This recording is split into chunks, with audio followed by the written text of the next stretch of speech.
Alamin na natin ang update sa Dangwa, Maynila, lalo na't dumadagsana ang mga mamimili ng bulaklak at iba pang pangregalo para sa Valentine's Day. Ihatid sa atin yan sa sentro ng balita ni Ryan Lisiges, live! Angelique, nagsimula na ngang dumagsa yung mga mamimili ng bulaklak dito sa Dangwa sa Maynila. Pero kung yung mga tindera yung tatanungin, matumal pa raw ito kung ikukumpara noong nakarang taon. Pagdating naman sa presyo ng bulaklak, Angelique, ko, nagmahal na ang ilang bulaklak dito sa Dangwa. Isang araw bago ang Valentine's Day, ganito na ang sitwasyon dito sa Dangwa sa Maynila. Halos lahat ng makakasalubong mo, Angelique, may bit-bit na bulaklak.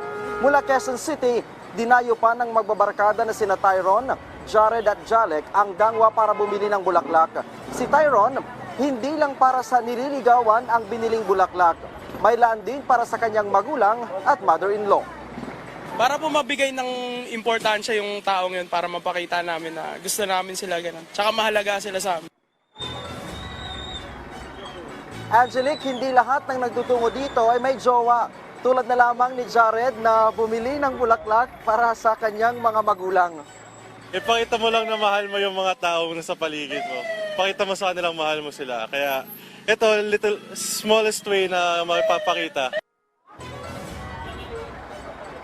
No girlfriend since birth naman si Jalek, kaya taga-bitbit lang daw siya ng mga bulaklak na pinamili ng kanyang mga kaibigan. Pero kanino? Apo, taga-buhat lang. Wala po. Wala po, magsisimba na lang po. Ash Wednesday. Nagmahal na ang presyo ng mga bulaklak dito sa Dangwa. Sabi ng ilang tindera dito, nasa 300 hanggang 1,000 piso ang itinaas sa presyo ng mga bulaklak.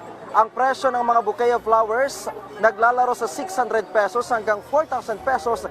Depende yan, Angelique, sa klase ng bulaklak na ilalagay at itsura ng arrangement. Paisa-isa, ganun-ganun lang, sir. Mamaya, sir, pag nag-out sila sa work or sa school. Pero meron na rin namimili, sir.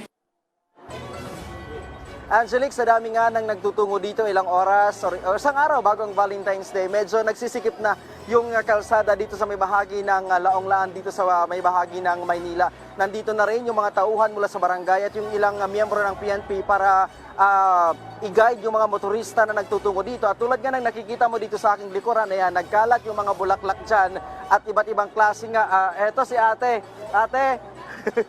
Ate, magkano ba yung bit-bit mo na bulaklak ngayon? 1 po. 1 yan yung pinakamahal dito sa pwesto mo? Meron din po. May 1.8 po kami, may 1.5. Magkano yung pinakamahal? Grabe mo to. Ano po, ako mahal.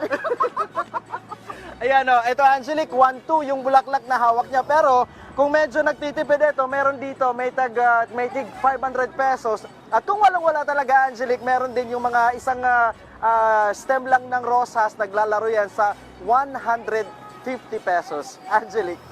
Wala ba diyang mga kalachuchi o mga everlasting? So, para mas mura. Talagang rosas ba? Mga Malaysian moms? Ano ba ang madalas na pinakasikat na nabibili ngayon dyan?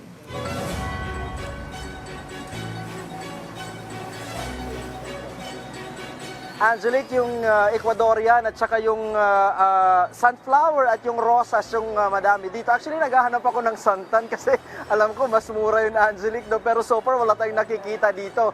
Yung Ecuadorian, medyo mahal at mas mahal pa, Angelique, kung ikaw ay magpapapersonalize doon sa bulaklak na iyong ibibigay. Dahil merong mga bulaklak dito na may kasamang mga teddy bear. Yun daw ay talagang mas mahal. Kung ikukumpara doon sa mga tulad ng hawak-hawak ni ate na 1 dozen ng rosas na nasa 1,200 pesos na. Pero ang sabi ng mga tendera dito, Angelique, habang papalapit yung Valentine's Day or bukas, posibleng mas magmahal pa ang presyo ng mga bulaklak dito sa Dangwa. Pero wala naman daw problema pagdating sa supply dahil umaapaw ang supply ng bulaklak. Angelique. Okay, maraming salamat sa iyo, Ryan Lisiges.